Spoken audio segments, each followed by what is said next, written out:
बच्चों नमस्कार। आशा है कि आप लोग अपना जो नवोदय विद्यालय का प्रिपरेशन है उसको बखूबी कर रहे होंगे। देखिए, आपको ये भी पता है कि एडमिट कार्ड आ चुका है, कुछ बच्चों का डाउनलोड हो गया है, लेकिन कुछ बच्चों को डाउनलोड करने में समस्या आ रही है। तो जिन बच्चों को डाउनलोड करने में समस्या आ रही है उनको डिस्क्रिप्शन में लिंक दिया गया है, वहाँ से जाके वीडियो देख के डाउनलोड कर सकते हैं और डायरेक्ट डाउनलोड करने का भी लिंक आपको दिया गया है। ठीक है, तो उसके लिए आपको परेशान होने की ज़रूरत नहीं है। कुछ सर्वर इशू है, कुछ वेबसाइट पर लोड है, इसलिए क्या है कि आपका एडमिट कार्ड डिले हो रहा है डाउनलोड होने में, तो उसको आपको चिंता करने की ज़रूरत नहीं है। और हम ये आशा करते हैं कि आप लोग अपनी तैयारी बहुत ही बेहतरीन ढंग से कर रहे होंगे। तो अभी तक हम लोग मैथ पढ़ रहे थे, रीजनिंग पढ़ रहे थे, हिंदी के कुछ अनुच्छेद देखें, लेकिन अनुच्छेद में क्या होता है कि कुछ ऐसे शब्द मिल जाते हैं जिनका वो डायरेक्ट क्या करता है कि विलोम शब्द पूछ देता है या समानार्थी शब्द पूछ देता है।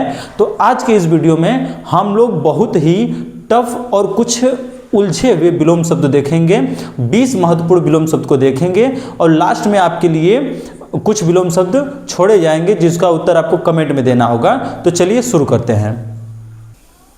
तो देखिए यहाँ पे क्या दिया है, अल्पकालीन। किसका पूछ रहा है? अल्पकालीन का विलोम शब्द पूछ रहा है।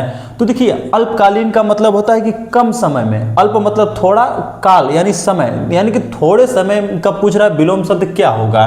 तो क्षणिक, देखिए क्षणिक का भी अर्थ होता है क्षणिक, क्षण यानी कि थोड़े समय में, बहुत ही थोड़ा समय। दीर्घकालीन, अल्प। देखिए क्षणिक और अल्प क्या है, दोनों एक ही चीज हो गई है। क्षण भंगुर, इसमें भी क्षण लगा है, मतलब ये भी थोड़े समय की बात कर रहा है। जो दीर्घकालीन है, दीर्घ मतलब होता है बड़ा और काल मतलब समय या लंबा समय, तो दीर्घकालीन क्या होगा, इसका सही विकल्प होगा। बच्चों इस वीडियो में केवल आपको विलोम शब्द नहीं बताया जा रहा है, हर एक अर्थ का, हर एक वाक्य का आपको तोड़ तोड़ के बताने वाले हैं। तो ध्यान से देखते रहिए और लास्ट तक देखिए। पूछ रहा है इच्छा, इच्छा का विपरीतार्थक। जरूरी नहीं है कि आपको पूछेगा विलोम शब्द क्या होता है, पूछ सकता है विपरीतार्थक क्या होता है, उल्टा शब्द क्या होता है, ये भी पूछ सकता है। ठीक है, तो इच्छा, इच्छा यानी कि किसी चीज की चाह होना, किसी चीज की कामना होना। तो देखिए यहाँ पे चाह दिया है तो ये तो गलत हो जाएगा। मोह दिया है, मोह यानी किसी चीज से लगाव होना, तो ये भी नहीं होगा। अभी बताया आपने कि इच्छा का मतलब क्या होता है, चाह या कामना, तो कामना भी नहीं होगा, क्या होगा, अनिच्छा होगा। लेकिन एक बात और ध्यान रखिए, आप कहिए तो विलोम शब्द अनिच्छा हो गया, लेकिन आपको पूछ सकता है विपरीतार्थक। ऐसा नहीं है कि अभी तो हम लोग विलोम की श्रृंखला में चल रहे हैं, लेकिन आप जानते चलिए कि आपको समानार्थी शब्द भी पूछ सकता है, समानार्थक शब्द भी पूछ सकता है। तो उसमें आपका चाह, कामना, ये चीजें इच्छा के समानार्थक हो सकते हैं। ठीक है, चलिए आगे देखते हैं। पूछ रहा है कि गरीब का सही विलोम शब्द बताइए। ऑप्शन दिया है निर्धन, दरिद्र, दीन या अमीर। तो देखिए, निर्धन कहे, दरिद्र कहे या दीन कहे, इसका मतलब ही होता है गरीब होना। इन तीनों का क्या मतलब हो रहा है, गरीब होना। ये इसके पर्यायवाची है, पर्यायवाची है। तो इसका जो सही उत्तर हो जाएगा विलोम शब्द वो हो जाएगा अमीर। देखिए आगे क्या पूछ रहा है, निम्न में से कौन सा विलोम जोड़ा सही नहीं है। इस पे देखिए गलती होती है पढ़ने में, क्या होती है, यहाँ पे बच्चे पढ़ते हैं सही है, उनको नहीं क्या होता है, जब पेपर में बैठते हैं ना तो नहीं उनको इनविजिबल हो जाता है, दिखता ही नहीं है, ऐसा मालूम होता है। तो आप ऐसी गलती मत करिएगा, इस पे ध्यान दीजिएगा। पूछ रहा है कौन सा विलोम का जोड़ा ऐसा है जो सही नहीं है। देखिए उत्थान का दिया है पतन, उत्थान यानी कि ऊपर उठना, पतन यानी कि नीचे गिरना, विलय होना, तो ये बिल्कुल सही है। अल्प का अधिक, अल्प मतलब हमने आपको बताया था कम, तो अधिक का क्या हो जाएगा, ज्यादा, अधिक का क्या हो जाएगा, ज्यादा, तो ये भी क्या है, सही है। अर्पण का दिया है दान और आकर्षण का दिया है विकर्षण, तो आकर्षण का विकर्षण भी सही है, लेकिन अर्पण जो दिया है, अर्पण का अर्थ ही होता है दान, तो ये क्या है, एक तरह से पर्याय है, एक दूसरे के क्या है, पर्याय है। तो यही वाला ऑप्शन हमारा सही होगा, बाकी सब क्या है, सही है। पूछ रहा है रहित का विलोम शब्द क्या होता है। रहित, अब उसका पूछ रहा है रहित मतलब बिना किसी चीज़ के, मतलब कि अपने से अलग होना। जैसे ये पूछा है बिना यानी कि अलग होना। उसके बाद मुक्त, मुक्त भी वही चीज़ है, रहित का पर्याय है, शून्य का कोई मतलब नहीं है, मुक्त है तो ये होगा नहीं, तो सहित होगा। सहित का मतलब होता है किसी के साथ होना। अगला जो प्रश्न कह रहा है वो पूछ रहा है आलस्य का विपरीतार्थक शब्द क्या है। आलस्य मतलब किसी चीज में सुस्ती होना, ठीक है, तो आराम करना, ऐसा कुछ। तो देखिए सुस्ती आलस्य ही है, आराम एक तरह से कह सकते हैं आलस्य है। थकान, थकान आने पे आप रुक जाते हैं, सो जाते हैं, ऐसा करके, तो ये भी आराम के में आ गया। स्फूर्ति, स्फूर्ति का मतलब होता है बहुत ही ऊर्जावान, बहुत ही तेजी से कोई काम करना, ठीक है। तो इसका सही ऑप्शन क्या हो जाएगा, स्फूर्ति हो जाएगा। प्रश्न नंबर 7 कह रहा है कि अल्प आयु का सही विलोम शब्द क्या है। अल्प आयु कहने का मतलब है कि छोटी आयु। आपको क्या बताया था कि अल्प आ गया तो मतलब समझिए कम, छोटा, बहुत ही कम, ऐसा करके। तो अल्पायु का सही विलोम शब्द क्या है। आयु है तो इससे कोई मतलब नहीं है, चिरायु है ऐसा कोई शब्द बनने की संभावना नहीं है, ठीक है। जीवन है, जीवन भी कुछ नहीं है, तो दीर्घायु, दीर्घायु मतलब बहुत ज्यादा समय, ठीक है। तो पूछ रहा है अगला प्रश्न कि उत्कृष्ट का विपरीतार्थक शब्द क्या है, विलोम शब्द क्या है। उत्कृष्ट, उत्कृष्ट का मतलब जानते हैं, होता है ना कि उत्तम हो गया, अच्छा हो गया, ऐसा करके, मतलब कि उत्कृष्ट है, उसका रिजल्ट अच्छा है, ऐसे करके शब्द आते हैं, ठीक है। तो उत्कृष्ट यानी उत्तम ये तो होगा नहीं क्योंकि इसका पर्याय है। अच्छा ये भी नहीं होगा, श्रेष्ठ ये भी नहीं होगा क्योंकि उत्तम और श्रेष्ठ आप देखेंगे तो आपस में ही पर्याय हो जा रहे हैं। तो इसका जो सही ऑप्शन हो जाएगा वो हो जाएगा निकृष्ट। जैसा कि हमने शुरू में बात किया था कि कुछ उलझन वाले प्रश्न आते हैं, वो आपको उसमें दो ऑप्शन सही लगते हैं, तो वैसा ही एक प्रश्न हमारे सामने है। प्रश्न है कि जो चंचल है इसका विलोम शब्द क्या होता है। तेज होता है, गतिशील होता है, स्थिर होता है या शांत होता है। तो देखिए इसमें से दो ऑप्शन तो बिल्कुल गलत हैं। जो ऑप्शन नंबर तेज है, मतलब ए है और बी, तेज और गतिशील है, वो क्या है, वो बिल्कुल गलत है। अब बात करते हैं स्थिर और शांत में। तो जो चंचल का विलोम शब्द होगा वो हमारा स्थिर हो जाएगा। कैसा हो जाएगा, स्थिर हो जाएगा, वो शांत नहीं होगा। तो ऑप्शन नंबर सी सही है। देखिए प्रश्न नंबर 10 कह रहा है कि संक्षेप का विपरीतार्थक शब्द क्या होता है। संक्षेप, संक्षेप यानी हम कह सकते हैं छोटा, ठीक है।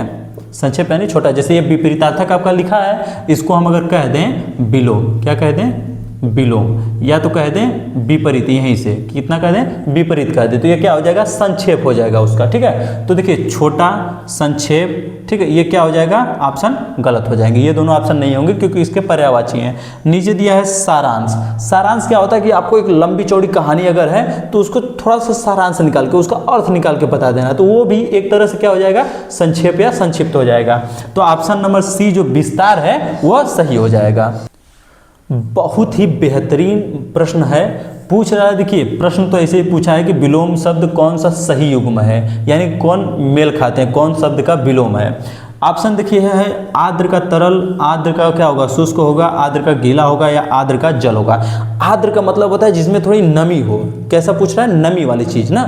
तो देखिए आर्द्र सब में दिया है, इसका अब युग्म बनाना है। तो जो तरल है, जो तरल है, गीला है और जल है, ठीक है। तरल है, जो गीला है और जल है, उसके लिए क्या है, वो आर्द्र के ही पर्याय की तरह है, ठीक है। तो ये तीनों ऑप्शन क्या हो जाएंगे, गलत हो जाएंगे। लेकिन आर्द्र का जो शुष्क होता है, शुष्क यानी सूखा, वो ऑप्शन सही होगा। तो बी ऑप्शन क्या होगा, सही होगा। देखो बच्चों पूछ रहा है प्रश्न नंबर 12 में जो नित्य है, नित्य का सही विलोम शब्द क्या है। तो आपको बताया गया था कि इन चीजों को तोड़ तोड़ के बताएंगे। तो नित्य का मतलब होता है रोज, प्रतिदिन, सदैव, हमेशा, ठीक है, ये होता है इसका अर्थ। तो देखिए सदैव, प्रतिदिन, हमेशा, ये इसका अर्थ है, इसके पर्यायवाची हैं। तो इसका जो सही उत्तर होगा वो अनित्य होगा, यानी कभी नहीं। अगला प्रश्न पूछ रहा है कि जटिल का विलोम शब्द क्या है। जटिल के बारे में बात करा तो जटिल का जो अर्थ होता है वो होता है कठिन या कहीं उलझा हुआ। ऐसा होता है ना कि बहुत पैटर्न वाला, कठिन हो गया, उलझा हो गया, ऐसा करके होता है। तो देखिए कठिन दिया है, उलझन दिया है, मुश्किल दिया है, ये तीनों इसके क्या होंगे, पर्यायवाची होंगे। तो ये नहीं होगा, असली ऑप्शन जो है वो होगा डी नंबर सही होगा, सरल। प्रश्न नंबर 14 कह रहा है कि उद्यमी का जो विलोम शब्द होता है वो क्या होता है। बात कर रहा है उद्यमी के विलोम शब्द की। तो देखिए जो भी व्यक्ति उद्यम करता है, कोई धंधा करता है, व्यापार करता है, तो उसको मेहनत करनी पड़ती है। ऐसा नहीं कि आप सोए पड़े हैं और आपका जो है कि उद्यम कर लेंगे, ऐसा होता नहीं है। तो इसका मतलब उद्यमी का होता है एक तरह से मेहनती आदमी, कर्मठ आदमी, अपने काम में जो मन लगाए। तो देखिए यहाँ पर मेहनती दिया है, कर्मठ दिया है, परिश्रमी दिया है। तो ये तीनों ऑप्शन सही नहीं होने वाले हैं। ऑप्शन नंबर बी जो है वो सही ऑप्शन होगा। शब्दों का जाल ऐसा है कि आप उलझ जाएंगे और कर देंगे प्रश्नों को गलत। प्रश्न नंबर 15 कुछ ऐसा ही है। जन्म का पूछ रहा है विलोम शब्द, लेकिन आपके सामने ऑप्शन क्या दिया है, देखिए जीवन दिया है, मृत्यु दिया है, आरंभ दिया है और मरना दिया है। तो देखिए जन्म का जीवन ये तो नहीं होगा, आरंभ यानी प्रारंभ करना ये सब नहीं होने वाला है। लेकिन ऑप्शन है मरण और मृत्यु और मरना, ठीक है, दो ऑप्शन है, इसमें आप उलझ सकते हैं। लेकिन इसका जो ऑप्शन सही होगा वो होगा मरण या मृत्यु, ठीक है, ऑप्शन नंबर बी सही होगा। देखिए बच्चों, पूछ रहा है कि अतिवृष्टि का विपरीतार्थक शब्द क्या है। अतिवृष्टि, अति मतलब अधिक, आपको इस वीडियो में ही बता चुके हैं। वृष्टि यानी कि बरसात होना, किसी चीज का गिरना, ठीक है। तो देखिए वर्षा ये तो होगा नहीं, क्योंकि वृष्टि का अर्थ होता है। अनावृष्टि है ओलावृष्टि। देखिए ओलावृष्टि का क्या मतलब होता है कि बर्फ गिरना, ओला मतलब बर्फ, आप लोग बरसात के सीजन में देखे होंगे। और बादल, ये भी नहीं होने वाला है, तो इसका ऑप्शन नंबर बी सही हो जाएगा, अनावृष्टि। जब आप कहीं आगे बढ़ते हैं तो लोग करते हैं आपका विरोध, और उसी का हमको बनाना है विलोम शब्द, ठीक है। विरोध का विलोम शब्द पूछ रहा है, क्या होगा?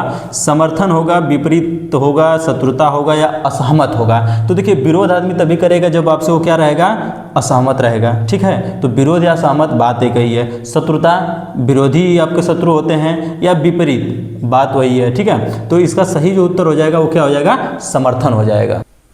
देखिए बच्चों, जो ये सीरीज हम लेके चल रहे हैं, इसमें से हर सीरीज से मतलब हर पार्ट से मान के चलिए कि 1 से 2 प्रश्न आपके क्या हैं, आने की संभावनाएं बनेंगी। 1 से 2 प्रश्न जरूर आएंगे, ऐसी सीरीज हम लेके चल रहे हैं। तो देखिए पठित, पठित का विलोम शब्द पूछ रहा है, यानी कि पढ़ा होगा, अपठित होगा, लिखा होगा या पढ़ना होगा। तो देखिए ये जो पढ़ा और पढ़ना है, ये तो ऐसे ही गलत हो जाएंगे। लिखा, तो देखिए अगर पढ़ना होता तो उसका होता कि लिखना, ठीक है। तो ऐसे ये भी नहीं होगा। पठित पूछ रहा है, तो इसका जो ऑप्शन नंबर बी है वो क्या हो जाएगा, सही हो जाएगा। तो देखिए प्रश्न बेहद ही इंपॉर्टेंट प्रश्न है, इसको आप लिख लीजिए कि ये क्या है, कि बहुत ही इंपॉर्टेंट प्रश्न होने वाला है। पूछ रहा है अपव्यय का सही विलोम है। अपव्यय यानी कि जो खर्चीला हो, बहुत ज्यादा खर्च करने वाला हो, यानी खर्च, व्यय, फिजूल खर्ची, ये तीनों ऑप्शन नहीं होंगे। ऑप्शन सही क्या होगा, मित व्यय, जो कम खर्च करे। तो अब समय आ गया है आपको होमवर्क देने की, ताकि आप बताएं अभी तक हमने जो सीखा, जो किया, उसको जानने का। प्रश्न है ईश्वर का विपरीतार्थक शब्द क्या होता है, और उसके लिए आपको सामने दिया गया है ऑप्शन भगवान, जीव, अनिश्वर या देव, ठीक है। तो आपको इस प्रश्न को करना है कमेंट, और साथ ही साथ आपको हमारे चैनल से जुड़े रहना है, ताकि ऐसे ही आपको और भी इंपॉर्टेंट प्रश्न मिले। हम लोग अभी आपको लिए लेके आए थे विलोम शब्द, आगे की सीरीज में आपको ऐसे ही और विलोम शब्द के साथ साथ मुहावरे और लोकोक्तियां भी मिलने वाली है। तो चैनल से जुड़े रहें। धन्यवाद।